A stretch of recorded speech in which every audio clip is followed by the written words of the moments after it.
इस कार्यक्रम के पुण्यार्चक हैं श्री 1000 श्री दिगंबर जैन ज्ञानोदय महाअतिशयकारी तीर्थ क्षेत्र नारेली, अजमेर, राजस्थान।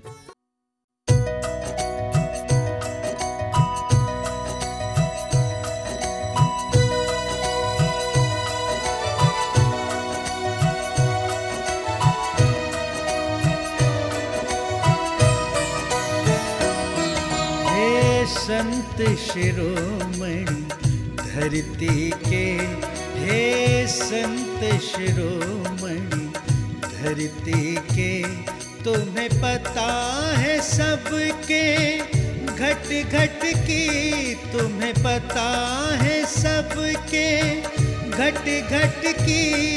हे अवतारी विद्यासागर, हे अवतारी विद्यासागर, मुझे डगर दिखा दो जिनवर की, मुझे डगर दिखा दो जिनवर की। हे संत शिरोमणि धरती के।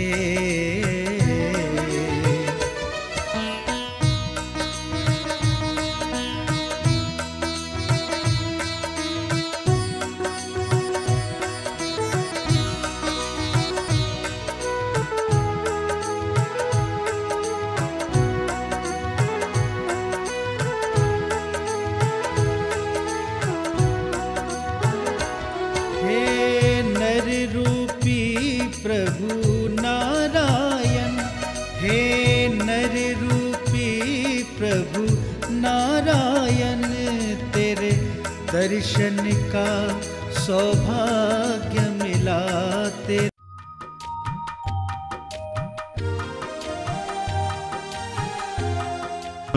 संतानं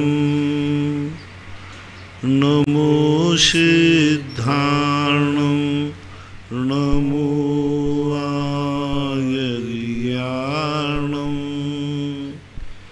नमो वज्रायाणं, नमो लोये सवशाहूणं। पंच परमेष्टि भगवान की जय हो।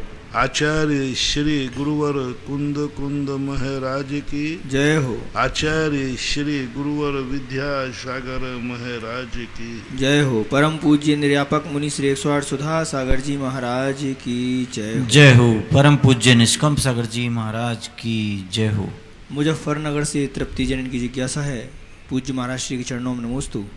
महाराज जी, मेरी जिज्ञासा है कि जैसे भगवान श्री ऋषभदेव जी तीर्थंकर बनने से एक भव पहले सर्वार सिद्धि नाम के अनुत्तर विमान में थे, तो क्या वह अन्य देवताओं की तरह तीर्थंकरों के सभी कल्याणकों में जाते हैं और साथ ही नंदीश्वर द्वीप में भी 8वें दिन के लिए जाते हैं? और क्या इसी तरह अन्य तीर्थंकर जो तीर्थंकर बनने से पहले स्वर्ग गए थे वे भगवान के कल्याणकों में और नंदीश्वर द्वीप जाते हैं? क्या कृपया समाधान करनी, कृपा करें।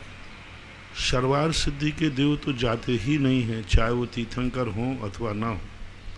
सर्वार सिद्धि, अनुदिश और नौग्रीविक इन देवताओं का नियोग है कि अपने विमान से बाहर कभी विक्रिया से भी नहीं जाते। रही बात जो तीर्थंकर 16वें स्वर्ग से नीचे आते हैं, 16वें स्वर्ग आदि के, वे बराबर पंच कल्याणकों में जाते हैं, बराबर नंदीश्वर द्वीप जाते हैं, क्योंकि वो देवता हैं। तीर्थंकर प्रकृति की भली उनकी सत्ता है। तीर्थंकर प्रकृति की सत्ता होने मात्र से कोई क्रिया का परहेज नहीं होता। वो बराबर जाते हैं। नंदीश्वर द्वीप भी अकृत्रिम और जैसे सामान्य देव रहते हैं वैसे ही उनका रहता है। तीर्थंकर के लिए स्वर्गों में तीर्थंकर प्रकृति की सत्ता के कारण से कोई अलग VIP व्यवस्था नहीं है। किसी प्रकार का कोई आगम में ऐसा कथन नहीं है कि तीर्थंकर प्रकृति की बंद करने वाला जीव कुछ विशेष VIP होता है, ऐसा कोई नहीं है। मात्र नरकों के लिए है कि तीर्थंकर प्रकृति का बंधक 6 महीने पहले से उसे वज्र कपाट हो जाता है। स्वर्गों में ऐसी कोई व्यवस्था नहीं है। करनाल से सिद्धार्थ जैन की जिज्ञासा है। पूज्य गुरुवर के चरणों में नमोस्तु। गुरुवर, हनुमान जी का जैन धर्म में सहयोग रहा है और जब वो मोक्ष भी गए हैं तो उनकी पूजा क्यों नहीं होती? कृपया समाधान। हनुमान जी की पूजा आप वीतरागी रूप में करो ना, करते हैं, कोई बाधा नहीं। निर्माण कांड में नमस्कार किया गया है, राम हनु सुग्रीव सुडील गए गवाक्ष नील महान, उनकी वंदना की गई है।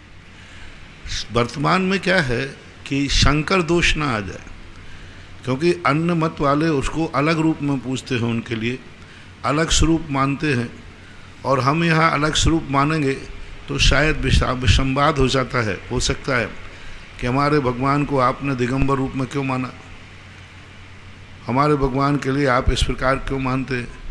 तो सांप्रदायिक विद्वेष की संभावना ज़्यादा है, सांप्रदायिक वैमनस्य ज़्यादा है। समाज में लोगों में ये चर्चा हो गया, देखो हनुमान का ये रूप था, ये रूप था, तो विद्वेष की स्थिति बन जाती है। तो इन कारणों से इनके लिए गौण किया जाता है।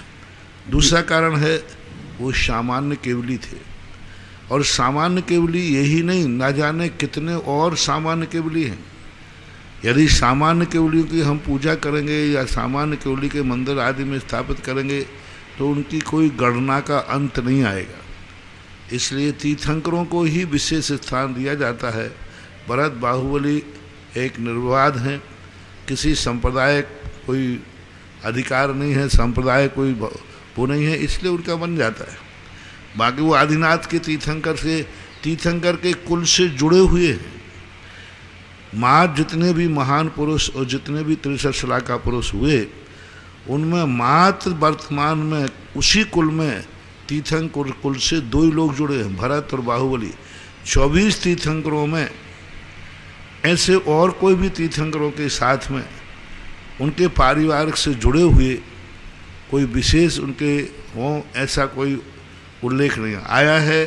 तो बहुत संख्या में 60,000 पुत्र थे। सगर चक्रवर्ती के मोक्ष गए, शांतिनाथ के पुत्र मोक्ष गए, बहुत सारे लोग गए, और उनमें कोई असाधारण विशेषता नहीं थी।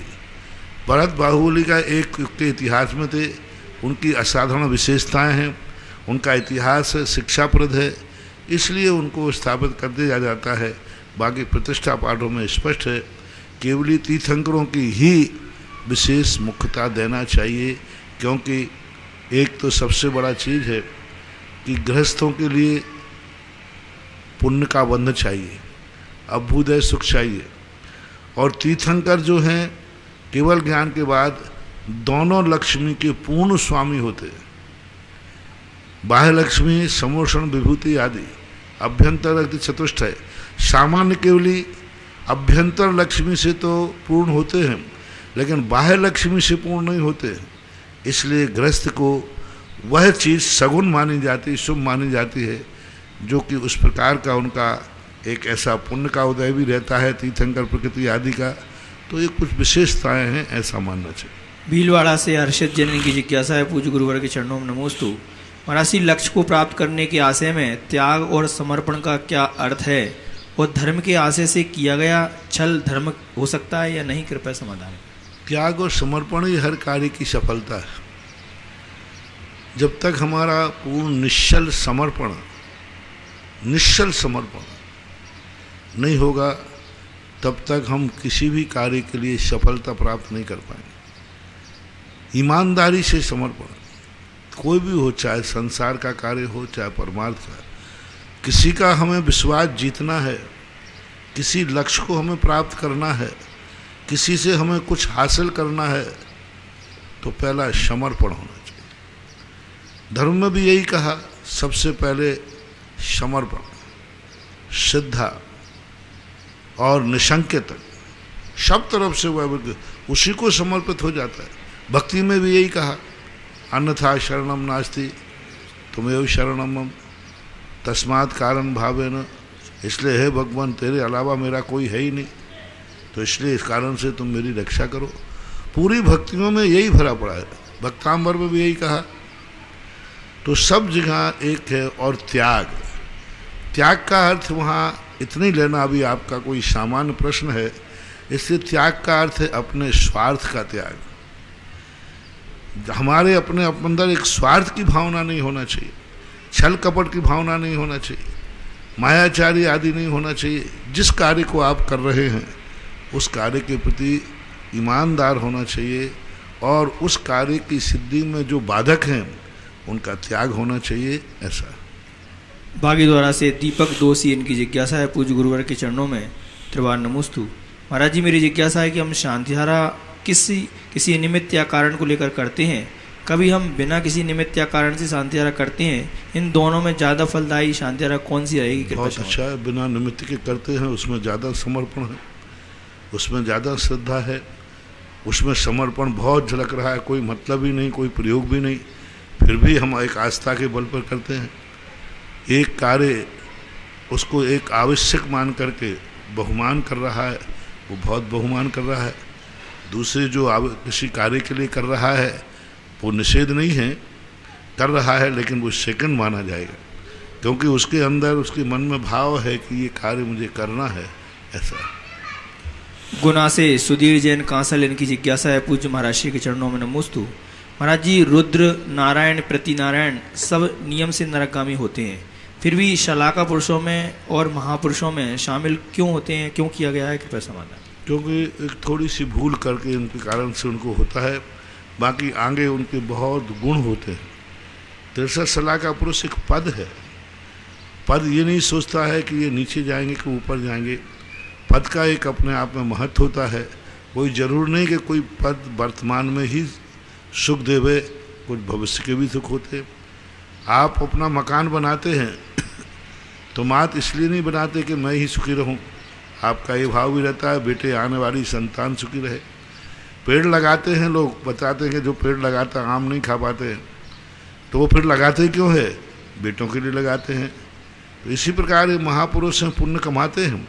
ठीक है, वर्तमान में किसी खोट के कारण से थोड़ा सा विकल्प आ जाता है, बाकी आगे जाकर के इनके महान वैभव प्रदर्शित होते हैं। ऐसा आगरा से रतन देवी इनकी जिज्ञासा है पूज्य महाराज श्री के चरणों में नमोस्तु। महाराज जी हम बचपन में पढ़े नहीं हैं और आज मोक्ष मार्ग को प्राप्त करने के लिए शास्त्र आदि पढ़ते हैं और हमसे गलतियां भी होती हैं, तो क्या हमें शास्त्र पढ़ना चाहिए? नहीं, समाधान। पढ़ना चाहिए, गलती करो मत, गलती होती है तो कोई बात नहीं। इंदौर से अर्चना जन इनकी जिज्ञासा है पूज्य महाराज श्री के चरणों में नमोस्तु। महाराज जी तेजस शरीर की उत्कृष्ट स्थिति 66 सागर किस अपेक्षा से बताई गई है, क्योंकि तेजस शरीर तो जीव के साथ अनादि से है? कृपया समाधान। पहले भी एक प्रश्न आया था इसके लिए। 66 सागर वो किसी मार्गणा विशेष के लिए बताया गया है, बाकी उसकी स्थिति तो बहुत होती है। मार्गणा विशेष के लिए अधिकतम वह इस रूप में विद्यमान रहता है। पूरा विस्तार से हमने कुछ दिन पहले इसको समझाया था। मुजफ्फरनगर से तृप्ति जन की जिज्ञासा है पूज्य महाराज श्री के चरणों में नमोस्तु। महाराज जी मेरी जिज्ञासा है कि तीर्थंकरों के गृहस्थ अवस्था के बारे में पूछा था, तो आपने बताया कि तीर्थंकर गृहस्थ अवस्था में सभी कार्य करते हैं। महाराज जी मेरी इसी से संबंधित एक जिज्ञासा है कि जब तीर्थंकर दीक्षा लेते हैं तो उनको दीक्षा लेने के बाद से जब तक केवल ज्ञान नहीं होता है तो क्या वे दिन रात लगातार तपस्या ही करते रहते हैं? और महाराज जी आपने बताया था कि तीर्थंकर जमीन से 4 अंगुल ऊपर चलते हैं, तो महाराज जी क्या वे दीक्षा लेने के बाद से 4 अंगुल ऊपर चलते हैं या केवल ज्ञान होने के बाद? कृपया समाधान करें। सुनने में आपने भूल की है, ऐसा नहीं है। गृहस्थ अवस्था में सभी कार्य नहीं करते, जो करने योग्य होते हैं वही करते। दूसरी बात है कि वो 4 अंगुल ऊपर दीक्षा के बाद चलने कोई नियम नहीं है, चारण रिद्धि उनको प्रकट होती है। वो 4 अंगुली नहीं, वो तो आकाश में उड़ करके जा सकते। 4 अंगुली चलना उनका कोई नियामक नियोग नहीं है। जमीन पर पैर रखते हैं, जब आपके आहार करने चौके में आएंगे तो जमीन पर चल के आएंगे आपके घर में। तो मुनि अवस्था में ऐसा कोई नियम नहीं है कि वो 4 अंगुल ऊपर चले। ऐसा देवास से श्रीमती प्रीति शैलेंद्र जैन की जिज्ञासा है गुरुवर के चरणों में नमोस्तु। गुरुवर जिन पूजा में जो लघु सिद्ध भक्ति, श्रुत भक्ति और आचार्य भक्ति और प्राकृत भाषा में है, कृपया इनका प्रत्येक शब्द का अर्थ हम हिंदी में समझना चाहते हैं। गुरुवर हम पर अनुकंपा करने की कृपा करें। हाँ, तो अर्थ समझना चाहते हैं तो आप कहीं किसी पंडित से, सांगानेर आदि से संपर्क करें, वो आपको बता दें। शोकनगर से निर्मल जैन इनकी जिज्ञासा है पूज्य महाराज श्री के चरणों में नमोस्तु। आपके पास जब कोई साधु संत आते हैं, कारिका माताएं आती हैं या आपके मुनिराज वगैरह आते हैं, उनकी अनुकूलता देखकर उनसे समझ सकते हैं। अशोकनगर से निर्मल जैन की जिज्ञासा है मुनिश्री के चरणों में नमोस्तु। महाराज श्री छैडाला में पंडित दौलत राम जी ने लिखा है कि यह राग आग देह सदा ताके समामृत से ये चिर भजें विषय कषाय अब तो त्याग निज पद वेये। महाराज जी इसका अर्थ है मुनिश्री एवं इसमें राग का आग कहा है, तो इसमें प्रशस्त राग को कैसे लगाएंगे, कृपया समाधान। आप लोग लगाई क्यों ना, विषय कसाय दे रहे ना, आगे आगे पीछे ही देखना चाहिए। यह राग आग दहे सदा तात समामृत से ये चिर भजें विषय कसाय अब तो अब विषय और कसाय दे दिया ना, उससे अंदाज लगाओ क्या अप्रशस्त राग की चर्चा है यहाँ, प्रशस्त राग की नहीं। अब तोड़रमल पंडित जी साहब जानते थे कि ये लोग राग में हमेशा यही गाते हैं। जितने पंडित जो अध्यात्मवादी तथाकथित अध्यात्म है ना, निश्चयाभासी होते, वे यही कहते हैं, अरे देखो ये राग आग दहे सदा, देखो ये आग है, भगवान के प्रति राग करना, माला फेरना, मुनियों को अनुराग करना, सब ये नहीं है। नीचे पंक्ति देखो, विषय कसाय, विषय और कषायों के, कषाय अकेले नहीं, विषय संसार के पंचेंद्रियों के विषय और कषाय जो है यह उत्पन्न करते भजें। यह राग क्या उत्पन्न करता है, विषय और कषाय उत्पन्न करता है, विषय कथाय को उत्पन्न कराता है, वो राग की चर्चा है, ना कि प्रशस्त राग की चर्चा है। प्रशस्त राग यदि ले लोगे तो तीर्थंकर प्रकृति भी प्रशस्त राग में आती है, जिनकी महिमा से आज अपन सब सुध का ज्ञान कर रहे हैं। प्रशस्त राग में तो वज्र सब नाराज संगठन भी आता है, ऐसा नहीं है। प्रशस्त राग को आध्यात्मिक दृष्टिकोण से उस समय निषेध किया है जब व्यक्ति अध्यात्म में जाता है। यहाँ पर जो है विषय कषाय संबंधी जो राग है उसको आग की उपमा दी गई है, उन्हीं पंक्ति में उसी से अर्थ निकलता है। इंदौर से महेंद्र जैन की जिज्ञासा है, पूज्य गुरुवर के चरणों में नमोस्तु। गुरुवर अनिन्नवाचार गुण क्या है? यह गुण प्रायः अपूज्य आचार्य मुनियों और साधुओं में ही होता है या सामान्य ग्रस्त में भी हो सकता है? इस गुण से कैसे पुण्य फल की प्राप्ति होती, कृपया समाधान। अनिन्नव यानी किसी का निन्नव नहीं करना। ज्ञानावरणी के कर्म के में आया ना, तत्प्रदोष निन्नव, छुपाना। तो ये इस प्रकार के निन्नव जो है, एक प्रकार के छल कपट आता है, छुपाना आता है। तो निन्नवा अनिन्नव रहना, छुपाना नहीं। किसी भी चीज़ में मायाचारी नहीं करना। ज्ञान में करोगे तो ज्ञान संबंधी बंध होगा, दर्शन में करोगे तो दर्शनावरणी कर्म का बंध होगा, चारित में करोगे तो चारित मोहिनी का बंध होगा, और भी किसी में करोगे तो उस संबंधी बंध होता है। निन्नव शब्द जो है विशेष रूप से 8 कर्मों में बंध की अपेक्षा ज्ञानावरणी कर्म और दर्शनावरणी कर्म के बंध में लिया है, और निन्नव नहीं करना ही अनिन्नव कहलाता है। जामोली भीलवाड़ा से मनीष कुमार जैन की जिज्ञासा है, गुरुवर के चरणों में कोटि कोटि नमन। महाराज श्री, आपने प्रवचन में कहा कि मैं जिनेंद्र भगवान के पक्ष में नहीं, मेरे भक्तों के कल्याण के पक्ष में होता हूँ। भक्तों के जीवन में अतिशय लाने एवं उन्हें पुण्यशाली बनाने के लिए सदा भगवान के अभिषेक एवं शांति धारा को विशेष महत्व दिया है। आपके मुखारविंद से की गई अभिषेक शांति धारा भक्तों के लिए चमत्कारी एवं अतिशयकारी हुई। महाराज श्री, मेरा निवेदन है कि जिज्ञासा है कि हम भी अभिषेक शांति धारा किस प्रकार करें और अभिषेक करते हुए कैसी भावना रखें ताकि हम सभी श्रावकों के जीवन में। हमें तो आचार्य परंपरा से मिला है। जितना शास्त्रों में स्तुतियाँ लिखी हैं ये भगवान के पक्ष में रख के लिखी हैं कि भक्तों के पक्ष के लिए लिखी है। भक्तांबर लिखा गया, भगवान के पक्ष में रख के लिया गया, भक्तों के पक्ष में रख के लिया। जितने शास्त्र लिखे गए सब भक्तों के, जो कुछ भी उपदेश होता है सब भक्तों के लिए ही होता है, भगवान के लिए कोई उपदेश नहीं होता। और अभिषेक पूजन की विधि में बहुत बार कई बार बता चुका हूँ। पूज्यवर मांगनंदी आचार्य महाराज ने अभिषेक की विधि बहुत अच्छी लिखी है और सबसे निर्दोष है, सबसे प्राचीन है, पूर्णतः शुद्ध है। एक अक्षर भी पूज्यवर मांगनंदी महाराज के अभिषेक पाठ में एक अक्षर भी इधर उधर करने की जरूरत नहीं, सब पूर्णतः निर्दोष है।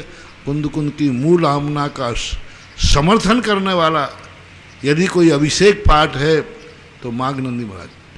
कुंद कुंद की मूल परंपरा जो आप सर्वज्ञ से जोड़ते हैं, कुंद कुंद की मूल आमना को कहने वाले जो लोग हैं, वो मांगनंदी महाराज का अभिषेक पाठ मूल कुंद कुंद की आमना को सिद्ध करता है। और शांति धारा मांगनंदी महाराज की ही शांति धारा प्राचीन शांति धारा है। और सबसे प्राचीन अभिषेक पाठ और शांति धारा मागनंदीकृत है, उसमें पूरी विधि लिखी है। ऐसा नहीं। ओडिशा बामरा से नीरज कुमार जी की जिज्ञासा है, पूज्य महाराज श्री के चरणों में नमोस्तु। महाराज श्री, हम भगवान को विराजमान करना चाहते हैं। एक प्रतिमा हमने पहले ली थी, उसमें हमने बच्चे का नाम लिखा दिया, लेकिन आप कहते हैं कि लड़कियों के और महिलाओं के नाम मूर्तियों पर नहीं होना चाहिए। तो हम चमलेश्वर में एक भगवान विराजमान करना चाहते हैं, लेकिन हम उसमें अपनी बेटी के नाम से लिखवाना चाहते हैं, तो क्या लिख सकते हैं? मूर्तियों में इस प्रकार से नहीं होता है। संकल्प उसका कर लेना, नाम किसी का लिखा देना है। जबलपुर से दीक्षा जनन की जिज्ञासा है, पूज्य महाराज श्री के चरणों में नमोस्तु। महाराज जी, बैर बंधना क्या होता है? जिस व्यक्ति से बैर बांध लेता है, तो क्या वह उस बात करता है या नहीं? यदि बात करता है तो उसके हाथ से बना हुआ खाना आदि। अभी हमने 2-3 दिन पहले यही प्रश्न आया था। बैर भाव होना अलग चीज़ है, और बैर भाव अंदर बना है और बाहर से बोल रहा है तो बैरी ही है।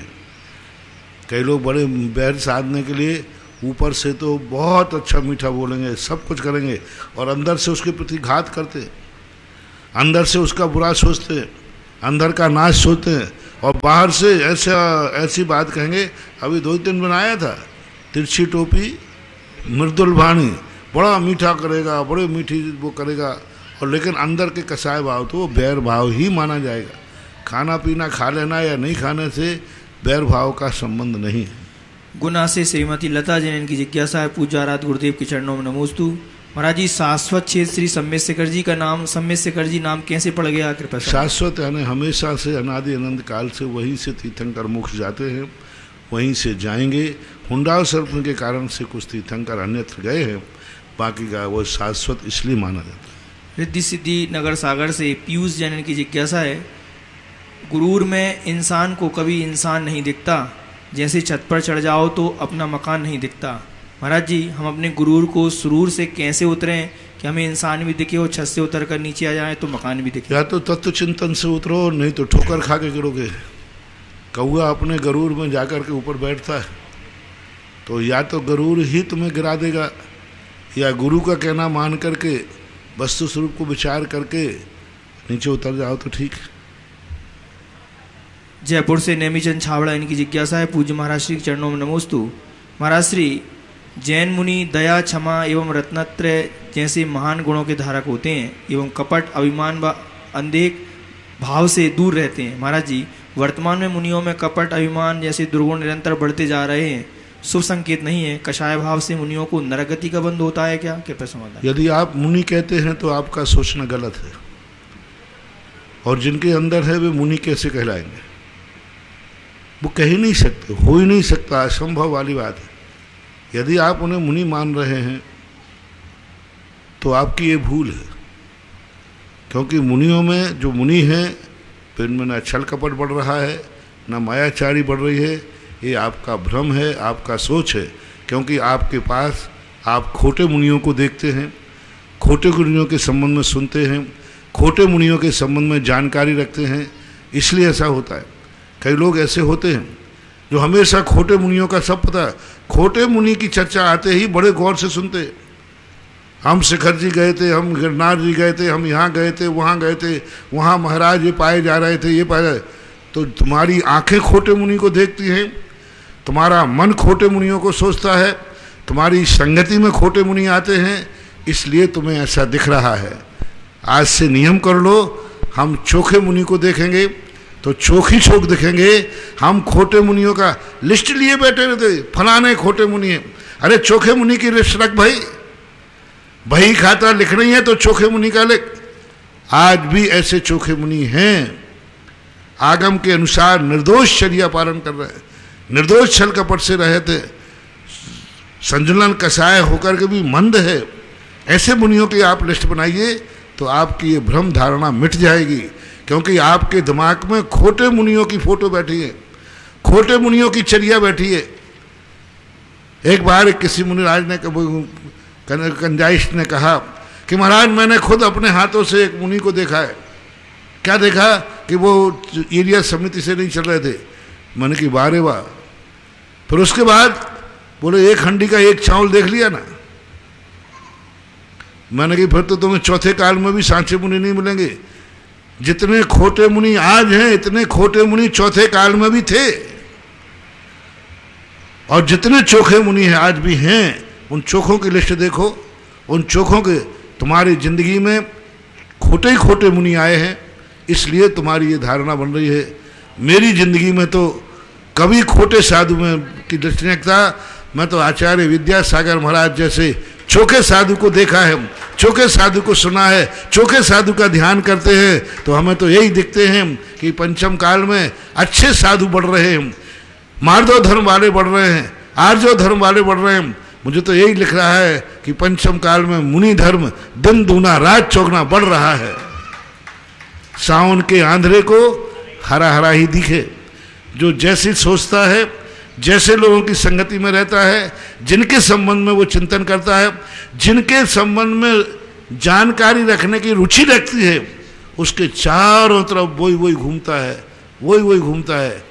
अच्छे लोगों की रुचि रखो, अच्छे साधु को प्रातःकाल उठ करके उनका ध्यान करो, अच्छे साधुओं को प्रातःकाल उठकर उनका स्मरण करो, अच्छे साधुओं की चर्चा सुनो, अच्छे साधुओं के संबंध में खबर सुनो और उनकी चर्या के संबंध में सुनो, तो आपकी ये धारणा मिट जाएगी।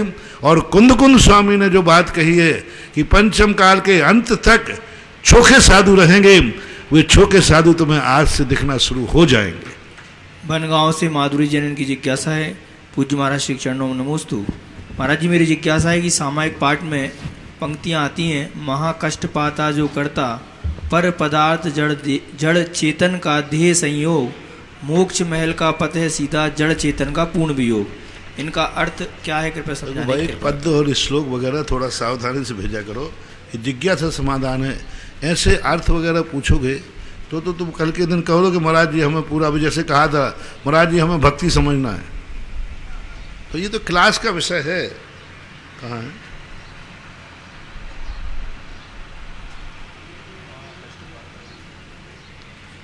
महाकाष्ठ पाता जो करता है, पदार्थ जड़ से संघोर।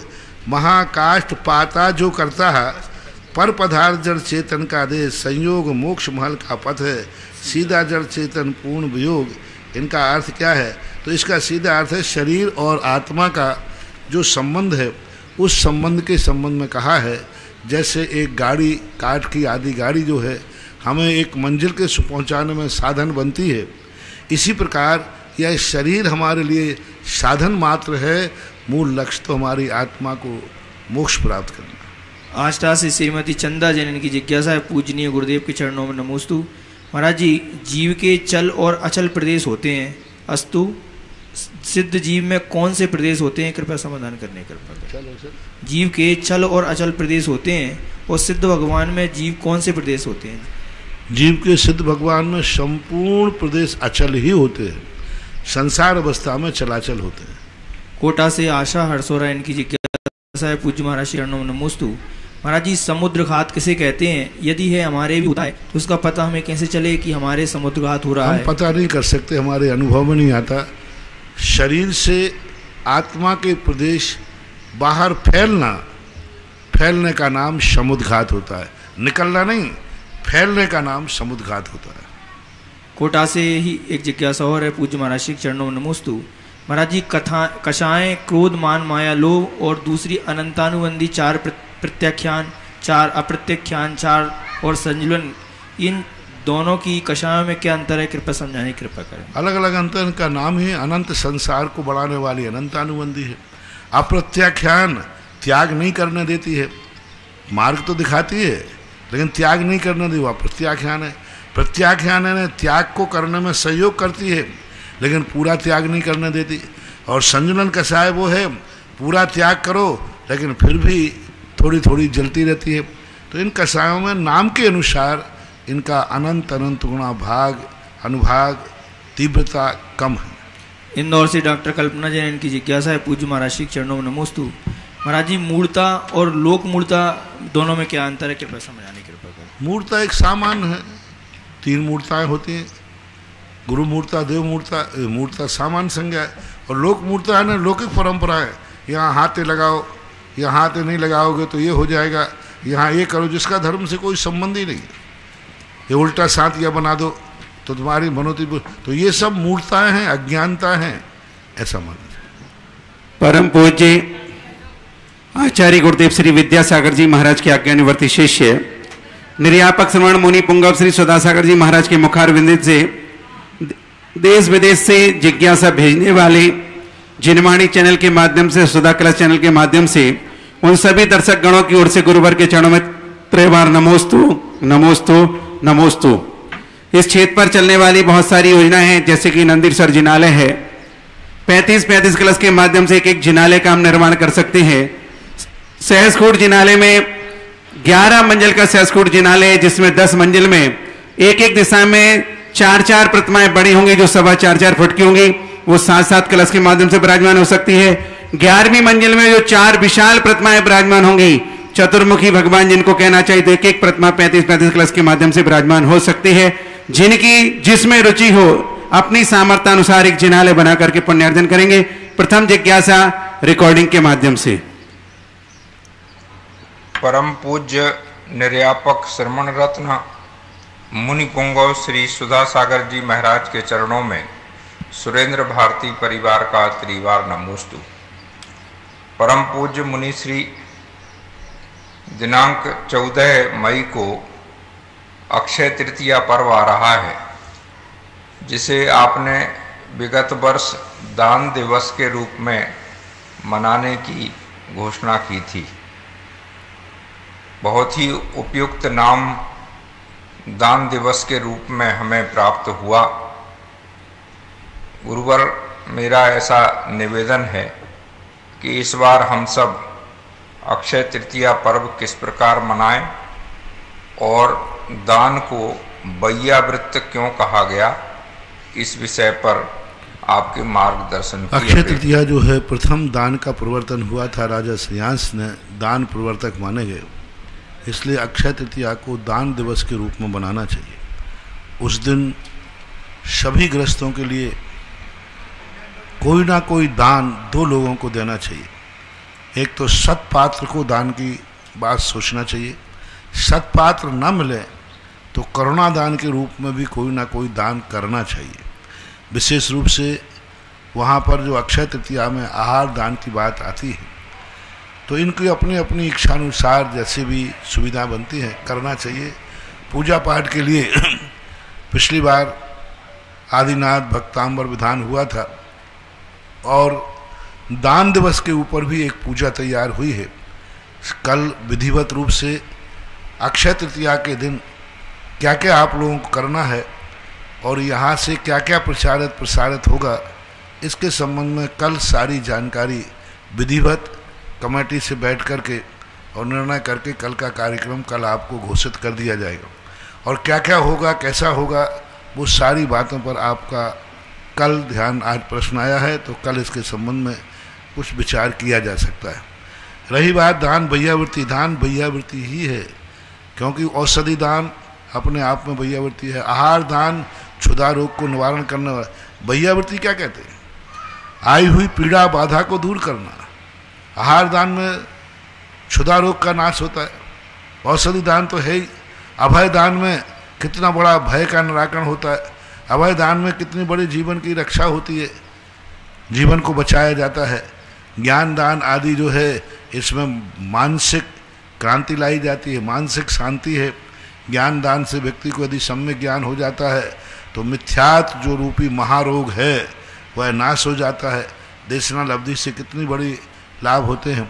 तो दान को भी एक बैयावृत्ति का रूप लिया गया है और अलग भी किया गया, क्योंकि बैयावृत्ति वर्तमान में रूढ़ है। किसी को व्याधि होने पर उनकी सेवा करना, पीड़ा को दूर करना। दान थोड़ा व्यापक है। बैयावृत्ति शब्द जो है एक थोड़ा सीमित हो गया, एक सीमित क्रियाओं में आता है। किसी को बीमार होने पर उसके दुख दूर करना, बैयावृत्ति इसी में लिया जाता है। थकान होने पर उनकी थकान दूर कर देना, पीड़ा होने पर पीड़ा दूर करने के लिए उपक्रम करना। लेकिन दान शब्द जो है व्यापक शब्द है। दान शब्द भगवान तक में शामिल होता है। मंदिर आदि का दान देना, मंदिर आदि में दान देना, बहुत सारी पूजा का, बहुत दान व्यापक शब्द है जो अनेक अनेक कार्यों में उपयोग किया जाता है, ऐसा मानना चाहिए। बैयावृत्ति में दान है, लेकिन दान में बैयावृत्ति शामिल हो ऐसा कोई नियम नहीं है। क्योंकि दान बहुत व्यापक है, ऐसा मानना चाहिए। अगली जिज्ञासा पुनः रिकॉर्डिंग के माध्यम से।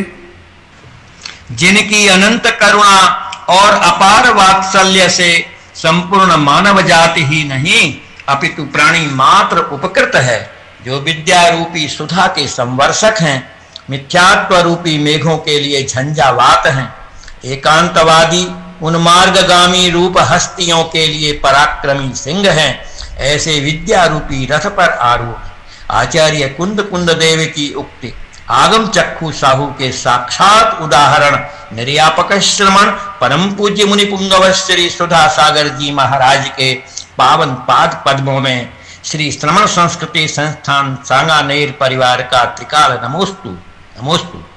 पूज्य श्री आज चारों ओर कोरोना की काली रात व्याप्त है, कारोबार बंद हैं, लोग घरों में कैद हैं, भय का माहौल है। ऐसे में जिनवाणी की आराधना ही एकमात्र शरण है और इसी आराधना से नई सुबह का आगाज भी हो सकता है। आप श्री की ऐसी ही दिव्य देशना और सत प्रेरणा के आलोक में गत वर्ष की भांति इस वर्ष भी दिनांक 14 मई से 27 मई तक 14 दिवसों का ग्रीष्मकालीन ऑनलाइन शिक्षण शिविर का आयोजन किया जा रहा है। पूज्य प्रवर कृपया हम सभी विद्वानों को निर्देशित करें कि हम कैसे अधिकाधिक जिनवाणी प्रभावना में निमित्त बन सकें और श्रावक श्राविकाएं युवक युवतियां कैसे अधिकाधिक लाभान्वित हो सकें। पूरी योजना संलग्न है। श्रमण संस्थान से जितने भी स्नातक बंधु निकले हैं, छात्र निकले हैं, उन सबको इस समय अपना एक गौरव और गरिमामय प्रदर्शन करना चाहिए। सारे जगत को दिखाना चाहिए कि इस समय श्रमण संस्थान के विद्वान जो गुरुओं तक नहीं पहुंच पा रहे हैं, जो मंदिरों में जाकर शास्त्र को नहीं पढ़ पा रहे हैं, स्वाध्याय सभाएं मंदिरों में नहीं लग पा रहे हैं, वहाँ श्रमण संस्कृत संस्थान का विद्वान ऑनलाइन के माध्यम से आपके घर में पहुंच करके पढ़ाने की व्यवस्था कर रहा है।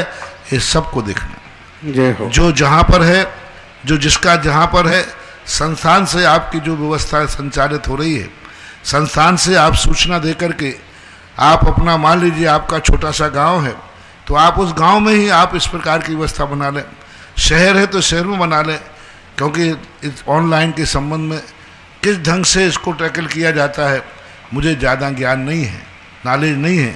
संस्थान से जो स्नातक हैं वे अपने अपने लिए ये इंतज़ार न करें कि हमें संस्थान से सूचना मिलेगी, वो ये कहें कि संस्थान से वो सूचना, अपनी बात कहें कि मैं इस ढंग से ज्ञान का प्रचार करना चाहता हूँ, सूचना दें। 2 बार होता है, कई लोग कहते हैं हमें संस्थान से सूचना नहीं आई। अरे भाई, कोई ये तुम्हारे बारात का निमंत्रण नहीं है, ये जिनवाणी का प्रचार है।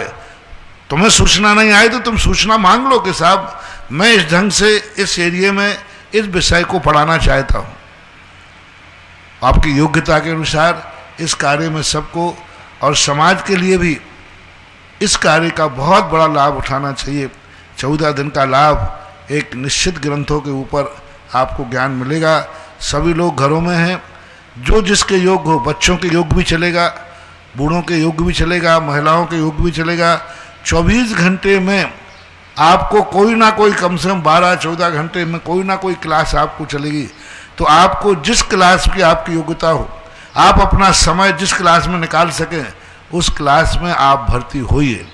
पूरा टाइम टेबल वो आप लोगों को भेजेंगे, भेज दिया होगा, आ गया है, तो उसमें अपना कोई ना कोई क्लास, जो क्लास में आपको समय है, क्योंकि सभी का समय ध्यान रख के रखा। सुबह महिलाओं का भोजन पानी का समय होता है तो उनको दोपहर में क्लास रखी गई। तो इस प्रकार के, और जो बिल्कुल फ्री हैं, बच्चे हैं, पुरुष वर्ग है, वे दिन भर की सभी क्लासें अटेंड करो। अरे कुछ भी समझ में नहीं आएगा, ये तो समझ में आएगा कि ये जिनवाणी के शब्द हैं, इतना तो आएगा, इतना तो आएगा। और उसमें से भी 1 घंटे के विषय में यदि एक वाक्य भी समझ में आ गया तो समझ लेना आपका शिविर में भर्ती होना सफल हो गया। ऐसा देखिएगा बंधुओं, श्री दिगंबर जैन श्रमण संस्कृति संस्थान सागानेर द्वारा हमारे विद्वद्गत प्राचार्य महोदय का महाराज श्री के चरणों में निवेदन आया। 14 मई से 27 मई तक ऑनलाइन आपको शिक्षण कराया जाएगा और उस शिक्षण का समय मैं एक बार यहाँ बोल देता हूँ, बाकी आप संस्थान में संपर्क करेंगे। जूम ऐप के माध्यम से आप उन कक्षाओं में जुड़ सकते हैं और ज्ञान अर्जन कर सकते हैं। प्रातःकाल 8 बजे से 8:45 तक जैन धर्म शिक्षा भाग 1 पंडित विश्रुत जैन खरगापुर वाले लेंगे। 9 बजे से 9:45 तक जैन धर्म शिक्षा भाग 2 पंडित अभिषेक जैन साहरगढ़ लेंगे। 1:30 बजे से दोपहर को 2:20 तक द्रव्य संग्रह की क्लास लगेगी, पंडित वैभव मैत्रेय जालना वाले लेंगे। 2:30 से 3:20 तक दोपहर इष्टोपदेश पंडित अंकित राहतगढ़ आपकी क्लास लेंगे। 3:30 से 4:20 शाम को रत्नकर्ण श्रावकाचार पंडित आलोक जैन बड़ा मलेरा लेंगे। और 3:30 से 4:30 दोपहर तक तत्वारसूत पंडित किरण प्रकाश जी मालपुरा लेंगे। 4:30 से 5:20 शाम तक कल्याण मंदिर सूत्र पंडित अनंत बल्ले कोल्हापुर। और 8 बजे से रात्रि में 8:40 तक सामायिक पाठ संस्कृत पंडित शिखर जैन मालपुरा लेंगे। और 8 बजे से 8:50 रात्रि में वक्तांबर स्तोत्र प्राचार्य अरुण कुमार जैन ब्यावर लेंगे। 8:45 से 9:30 रात पुरुषार्थ सिद्धि उपाय पंडित राजेश जैन भगवा। और 9 बजे से रात्रि 9:40 तक 6 डाला पंडित अनुभव जैन खनियादाना। आप जूम क्लाउड पर जा सकते हैं और सांगानेर संस्था से संपर्क करके आप किसी न किसी रूप में क्लास से जुड़ सकते हैं। कितने बजे शुरू हुआ? सुबह सारे टाइम टेबल है हमारे 14 मई से 27 मई। सुबह कितने बजे से? सुबह 8 बजे से 8:45। देखिए 8 बजे से लेकर 10 बजे तक रात्रि आपको, मैं तो कह रहा हूँ 14 अक्षय तृतीया से 14 तारीख से 14 दिन तक आप टीवी पर और सब चीजें बंद कर दीजिए। धार्मिक डिनर और कोई पिक्चर टाके सब बंद दीजिए। ऐसा कर दीजिए जैसे 10 लाख क्षण पर्व चलाओ। जब भी दिन भर तुम्हारा टीवी चले तो कोई ना कोई क्लास चलती हुई दिखना चाहिए। ये वर्गणाएं पूरे घर में फैलना चाहिए। पूरा देखो, पूरे दिन भर का टाइम टेबल है। अब घर में करना क्या है, जिस समय तुम कार्य करो उसकी क्लास छोड़ देना। यानी 14 तारीख से 27 मई तक सारे जैनियों के घरों में टीवी पर जब भी टीवी चल रहा हो, कोई ना कोई क्लास चल रही हो, ऐसा अच्छा वातावरण बनाइए। अगली जिज्ञासा पुनः रिकॉर्डिंग के माध्यम से। मेरे गुरुवर के चरणों में मेरा व मेरे परिवार का बारंबार नमोस्तु नमोस्तु नमोस्तु। मैं मंजुलता छाबड़ा जयपुर से। महाराज जी, कल प्रश्न आया था कि आश्रव बंध संवर आदि में तत्व व पदार्थ को कैसे घटाएं। तब आपने बताया था कि आश्रव बंध आदि जीव के आधार से होते हैं, अतः जो क्रिया है वह तत्व है और उसका कार्य या फल पदार्थ है, और ये जिसमें हो रहे हैं वो द्रव्य है। तो गुरुवर, प्रश्न यह है कि कार्य या फल पदार्थ है तो एवं भूत नय भी तो यही बताता है कि जिस समय जो कार्य किया जा रहा है कहना उसको वैसा ही कहना जैसे पूजा करते हुए को पुजारी। तो महाराज जी, पदार्थ एवं भूत नय में क्या अंतर हुआ? कृपया जिज्ञासा का समाधान करें। नए जो है मात कथन के लिए आते, नए मात समझने के लिए आते। हमें तत्व को समझना है तो हमें पर्यायार्थिक नय का आलम्बन लेना पड़ता है। हमें पदार्थ को समझना है तो हमें व्यवहार नयों का आलम्बन लेना पड़ता है। तो ये 4 नय जो हैं 7 नयों में व्यवहार नय है और प्रारंभ के 3 नय जो हैं ये संग्रह द्रव्यार्थिक नय है। तो वहाँ पर पर्याय को तो कहा, द्रव्य को जो विषय बनाएंगे वो नैगम नय, संग्रह नय और व्यवहार नय, और ये सब व्यवहार बनाएंगे तत्व को, क्रिया को और पदार्थ को। तो इनकी अपेक्षा से वो कथन करने में, जब ये तो हुई उसमें घट रहा है, जिसमें कार्य हो रहा है, जो क्रिया कर रहे हैं और कार्य, ये तो ज्ञेय में घट रहा है, पदार्थ में घट, द्रव्य में घट रहा है, ये वस्तुता है। अब इसको हम किस दृष्टि से देखें, किस दृष्टि से कहें, तो नय जो है उसी क्रिया को कहता है। द्रव्य, तत्व और पदार्थ को कहने वाले नय होते हैं। कोई नए द्रव्य को कहने वाला है, कोई नए तत्व यानी परिणाम पर्याय को कहने वाला है, कोई नए उसको कहने वाला है जो पदार्थ के रूप में है। पदार्थ में पर्याय की मुख्यता है, जिस पर्याय से उस द्रव्य पर आरोप गया है, जिस पर्याय से जो क्रिया कर रहा है, तो एवं भूत नय उसी पदार्थ का कथन करता है जो जिस समय जो क्रिया कर रहा है उसको वही कहना एवं भूत नय है, और जो जिस समय क्रिया कर रहा है वह पदार्थ के रूप में जाना जाता है। नय कोई अलग सी वस्तु नहीं है। नय द्रव्य, तत्व और पदार्थ को कहने के लिए इनके नाम आए हैं, इसलिए दोनों को एक मानने में वो घटना है, वो वहाँ कार्य हुआ है, उस कार्य को किस ढंग से व्यक्त करूं, क्योंकि ये सातों नय वस्तु के लिए ही तो कहते हैं।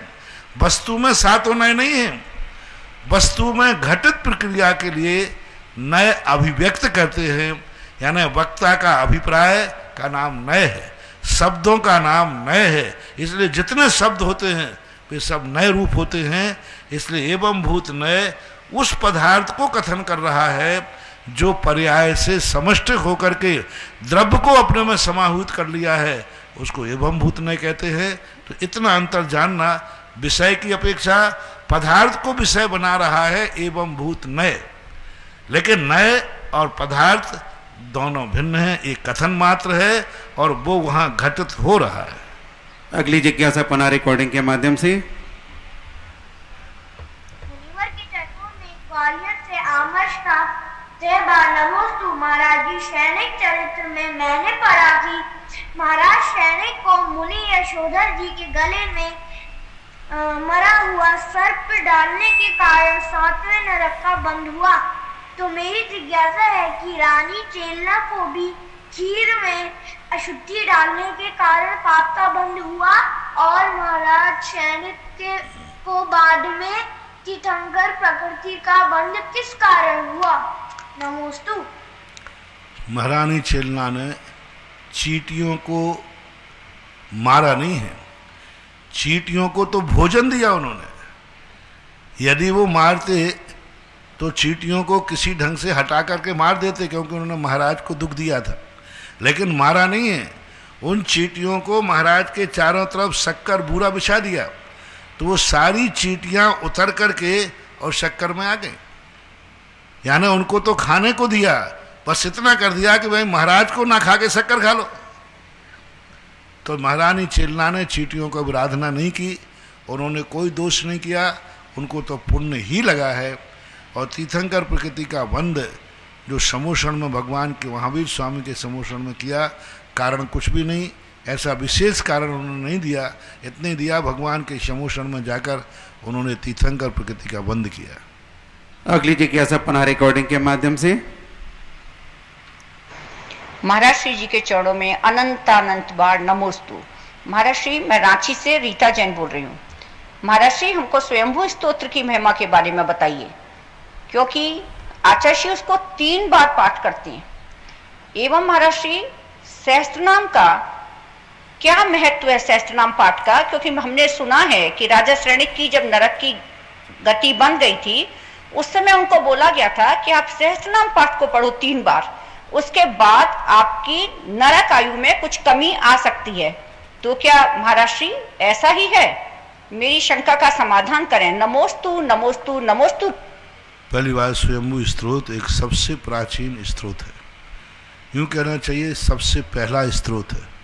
संस्कृत जगत का सबसे पहला कोई स्त्रोत लिखा गया तो स्वयंभू स्त्रोत लिखा गया। उसके पहले जैन आगम में कोई संस्कृत का श्लोक स्त्रोत नहीं मिलता। भक्तियाँ मिलती हैं पूज्यवर कुंद स्वामी की, वो प्राकृत में मिलती थी, और वो भक्ति के रूप में 24 भगवान की स्तुति करने वाला यदि कोई स्त्रोत पहला लिखा गया तो वो कुंद भगवान ने लिखा। हालांकि 24 ही भक्ति लिखी गई, 24 भक्ति लिखी गई, लेकिन वो स्त्रोत का रूप धारण नहीं कर पाई। और उसके साथ कोई घटना जुड़ी हुई है, शमंत्रभद्र महाराज के जीवन में जो घटित हुआ और उनके नमस्कार करने से चंद्रपुर भगवान की मूर्ति प्रकट होना, ये किंवदंती के रूप में प्रचलित है। तो इस प्रकार से, और स्वयंभू स्त्रोत की विशेषता है दार्शनिक पद्धति से भगवान की स्तुति की गई, न्याय पद्धति तर्क से, और सिद्धि करके अनेकांत और स्यादवाद। पूरे स्त्रोतों का मूल स्त्रोत रहा है अनेकांत और स्यादवाद, भगवान के गुणों का सबसे असाधारण गुण पूरे स्वयंभू स्त्रोत में बहुतायत सबसे बड़ा जोर दिया है पूज्यवर कुंद समंत भद्र महाराज ने। अनेकांतवाद और स्यादवाद, सापेक्षवाद आदि ऐसा करके उसका उसमें स्त्रोत है, महिमा है उसकी। और साधु संतों में उसका प्रश्न विशेष रहा है। पूज्यवर ज्ञान सागर महाराज इसका पाठ करते थे, आचार्य महाराज करते हैं। हमारा पूरा संघ है, पूरा संघ स्वयंभू स्त्रोत का प्रातःकाल पाठ करते हैं। 350 पिछीधारी सामायिक से उठते ही नियम पूर्वक स्वयंभू स्त्रोत का पाठ करके ही प्रातःकाल अपने कमरे से बाहर निकलते हैं। नियम है ऐसे 350, चाहे आर्यका हो, चाहे छुल्लक हो, चाहे एलक हो, चाहे मुनराज हो, सब पूरा संघ का एक ही नियम है, स्वयंभू स्त्रोत का पाठ प्रातःकाल करते हैं।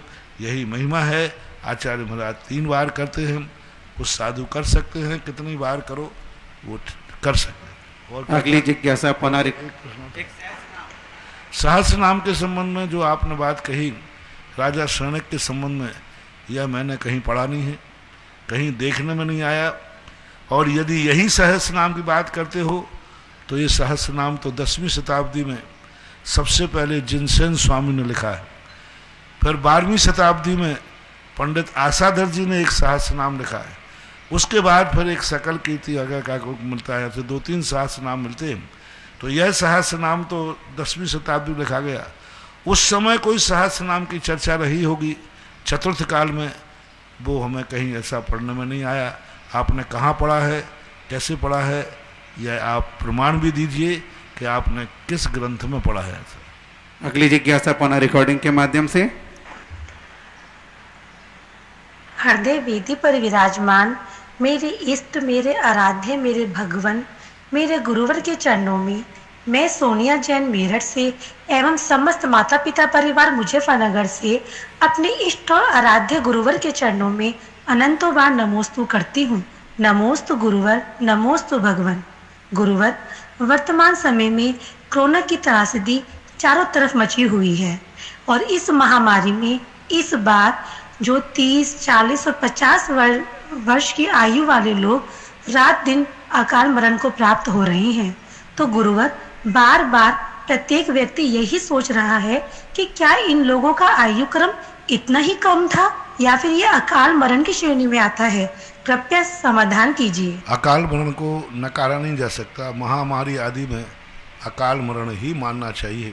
पूज्यवर अकलंक स्वामी ने राजवार्तिक में स्पष्ट उल्लेख किया है, किसी निमित्त को पाकर के मृत्यु होती है उसको अकाल मरण में ही लेना चाहिए। कुचित का जात किसी की उम्र उतनी भी हो सकती है, लेकिन बहुतायत अकाल मौत ही मानी जाएगी। अगली जिज्ञासा पुनः रिकॉर्डिंग के माध्यम से। मेरे अनंत उपकारी गुरुवर के चरणों में कोटिशः नमन। नीति कलरिया। गुरुवर, बृहद जिन उपदेश में आया है कि आजीवक 12वें स्वर्ग तक जाते हैं और परिव्राजक 5वें स्वर्ग तक, तो महाराज जी आजीवक और परिव्राजक किसे कहते हैं? नमोस्तु महाराज जी। ये जो हैं मिथ्यात के साथ रहते हैं, लेकिन इनकी कसाएं बहुत मंद रहती है। ये जैन दिगंबर जैन धर्म के अनुसार इनका कोई नाम नहीं है। ये मिथ्या मत को मानने वाले होते हैं। 363 मत में एक मत है, उसके अनुसार ये अपना जीवन यापन अपनी साधुता को बनाते हैं। आजीवक भी एक मत है। इस प्रकार के इन मतों के अंतर्गत आते हैं और ये नियम से मिथ्या दृष्टि ही होते हैं, लेकिन इनकी कसाई इतनी मंद होती है, इतनी मंद कसाई होती है कि ये शांत सुख लेवा में अपने आप में तत्व को नहीं जानते, लेकिन मंद कसाई के कारण से ये इन स्वर्गों में जाते हैं, ऐसा मानना चाहिए। अगली जिज्ञासा पुनः रिकॉर्डिंग के माध्यम से।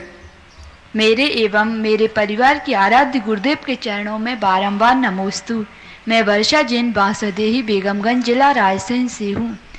महाराज जी, उत्तम मरण या उत्तम समाधि कौन सी होगी जिसने जीवन भर नियम का पालन किया और अंत में नियम टूट गया उसकी, या फिर जिसने जीवन भर नियम नहीं लिया लेकिन अंत में नियम लेके अच्छा मरण हुआ? उसकी सीधी कृपया बात मेरी है, कॉलेज जिज्ञासा में स्कूल में तो वही है। तो संलेखना एक परीक्षा है। अंत में कोई व्यक्ति जाकर के यदि संलेखना लेता है, तो ऐसे कई लोग हुए, शेर जिंदगी भर मांस खाता रहा और अंत में 33 दिन की संलेखना लेकर के स्वर्ग चला गया, महावीर का जी। तो जो अंत में जो मरण के समय या आयुबंध के समय जो स्थिति होती है, उसमें काउंटिंग की जाती है। सब जिंदगी भर पालन किया, अंत में भ्रष्ट हो गया तो परीक्षा में फेल हो गया वो। इसलिए यहाँ आगे और पीछे का सवाल नहीं है, सवाल है संलेखना पूर्वक मरण होगा, तभी वो 2-3 भाव शेष रहेंगे। अगली जिज्ञासा पुनः रिकॉर्डिंग के माध्यम से। मेरे अनंत उपकारी गुरुवर के चरणों में कोटिशः नमन। गुरुवर, आज के प्रवचन में आपने समय सार में प्रवेश होने का जो रहस्य बताया है, ऐसा आज तक नहीं सुना। मैं भी इस साधना में को करना चाहती हूँ। गुरुजी, जिस चेतन और अचेतन से हमने पूर्व में सहयोग ले लिया है, उनका हम कर्ज कैसे चुकाएं? कृपया मार्गदर्शन कीजिए। नमोस्तु गुरुवर। देखो क्या है कि अभी 1 महीने से समय सार में प्रवेश करने की विधि ही चल रही है। अभी हम उन चैतन्यों से जो सहयोग लेते हैं, उनका कर्ज चुकाने का अर्थ, यदि आप अपनी भूमिका में हैं, यदि आप सहुपयोग की भूमिका में हैं, तो चुकाना ही पड़ेगा। हम प्रवचन में कहते हैं ना कि माता पिता ने तुम्हें जन्म दिया, तुम्हारी सेवा की है, तो तुम्हें भी करना चाहिए। लेकिन अब करना चाहिए, लेकिन मुनि बन जाओ तो फिर नहीं चुकाना पड़ता है। यदि आप शुद्धोपयोग की योग्यता रखते हैं, आप यदि समय सार में प्रवेश कर सकते हैं, तो फिर सारे कर्जे माफ हो जाते हैं, उन कर्जों को चुकाया नहीं जाता। कितने भी उपकार तुम्हारे ऊपर किए हों, यदि तुम निश्चय में शुद्ध स्वरूप में चले जाते हैं, तो वे उपकार में तुम कृतज्ञ नहीं माने जाओगे। दुनिया भली कह सकती है, लेकिन कृतज्ञ नहीं माने जाओगे, क्योंकि तुमने वो त्याग की बात कही है। लेकिन यदि वो त्याग नहीं किया है, 2 व्यक्ति हैं, एक व्यक्ति ने माँ बाप को छोड़ करके मुनि दीक्षा ले ली, और एक व्यक्ति माँ बाप को छोड़कर अपनी बीवी को लेकर अलग हो गया। अब दोनों में बदमाश कौन है? यानी माँ को छोड़ दिया, पत्नी को पकड़ लिया, तो ये निकृष्ट कहलाता है। यदि आप जो शुभोपयोग की भूमिका में हैं, गृहस्थ की भूमिका में हैं, तो आपको कृत उपकार को चुकाना पड़ेगा। लेकिन यदि समय सार की भूमिका में जाते हैं, तो सारे उपकार अपने आप स्वतः चुक जाते हैं, कृतज्ञ का दोष नहीं आता है। अंजना जी गोदा खजूरी, और आगे तैयार रहेंगे सुशीला जी गोदा बागुदार। परम पूज्य आराध्य गुरुदेव को मेरा और मेरे परिवार की ओर से बारंबार नमोस्तु नमोस्तु नमोस्तु। महाराज जी, मेरी जिज्ञासा है कि मधु राजा को वैराग्य होने पर हाथी पे बैठे बैठे केस लॉन्च किया, और शत्रुघ्न को मथुरा का राज्य मिला। इसमें किसका पुण्य अधिक था, और इनमें निमित्त कारण क्या बना, बताइए इसका। संसार के कारणों में तो शत्रुघ्न को राजा बनाया गया, तो वो सांसारिक पुण्य था।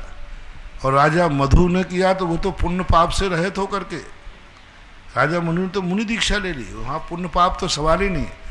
पुण्य और पाप दोनों को छोड़ करके और उन्होंने मुनि दीक्षा ली, इसलिए दोनों की तुलना भिन्न है। राजगद्दी मिलना पुण्य का उदय है, और मुनि दीक्षा लेना पुण्य पाप से ऊपर उठकर आत्मा का कल्याण करना है। अगली जिज्ञासा सुशीला जी। परम पूज्य मेरे आराध्य गुरु को मेरा और मेरे परिवार की तरफ से कोटि कोटि नमोस्तु नमोस्तु नमोस्तु। महाराज जी, आपने अभी अभी बताया कि छोके मुनि को नमस्कार करो, दूसरों को मत मानो। तो महाराज जी, यहाँ चौलेश्वर में तो सभी तरह के साधु आते हैं, माता जी आते हैं, तो फिर उनको आर नहीं दे, और दे नहीं दे तो फिर ऐसे कहते हैं कि तुम कौन होती हो 2 रोटी के लिए परीक्षा करने वाली।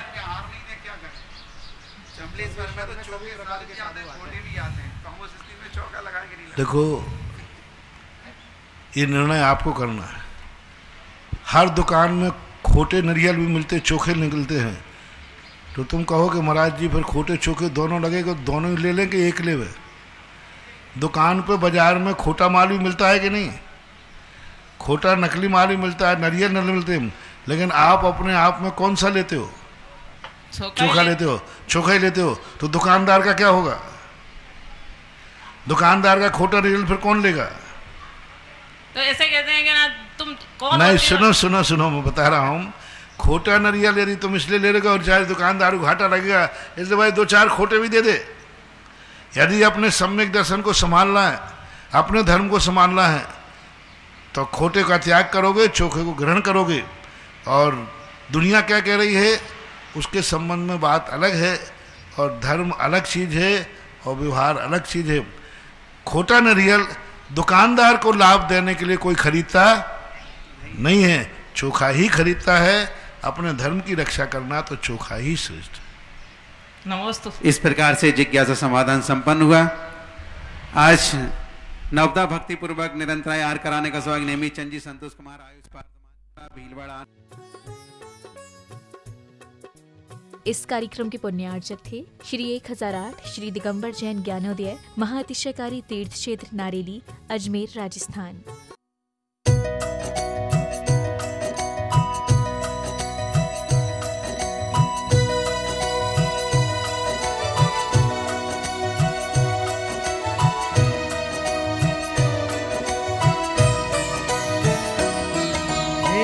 संत शिरोमणि धरती के, हे संत शिरोमणि धरती के, तुम्हें पता है सबके घट घट की, तुम्हें पता है सबके घट घट की।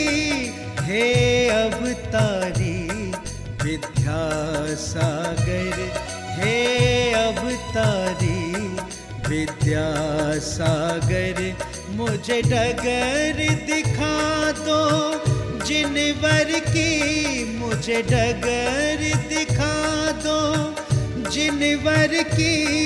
हे संत शिरोमणि धरती के।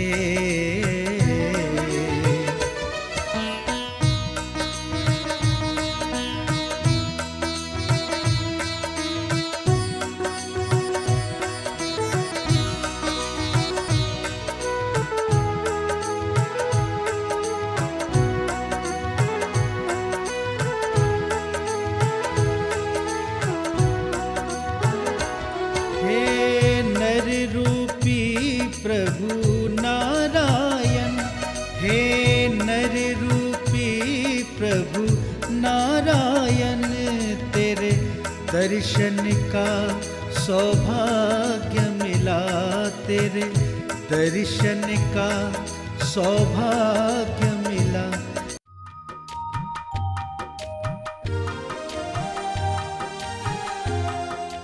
कोरोना महामारी के इस आपदा काल में पुण्यार्जन का महाअवसर। क्षेत्र पर प्रतिदिन मुनि सुब्रतनाथ भक्तामर विधान, जिसकी राशि 1,51,000 रुपए, क्षेत्र रक्षक 1,11,000 रुपए, एक गाय आजीवन गोद 1,11,000 रुपए, भक्तामर आरती प्रतिदिन दीपक सहित 2,500 रुपए। त्यागी व्रतियों के भोजन की व्यवस्था के लिए निशुल्क भोजन कराया जाता है, जिसकी सालाना राशि 1 लाख रुपए। प्रतिदिन गौशाला में हरा चारा एक दिन की राशि 21,000 रुपए। और भी बहुत सारी योजना है। निम्न नंबर पर आप संपर्क कर सकते हैं। अध्यक्ष श्री मनीष जैन गधिया 9829008908, महामंत्री श्री अतुल जैन दिलवारी 9829070625, कोषाध्यक्ष श्री मिश्री लाल जैन गदिया 9414993780। क्षेत्र प्रभारी बाल ब्रह्मचारी सुकांत जैन 9928091110।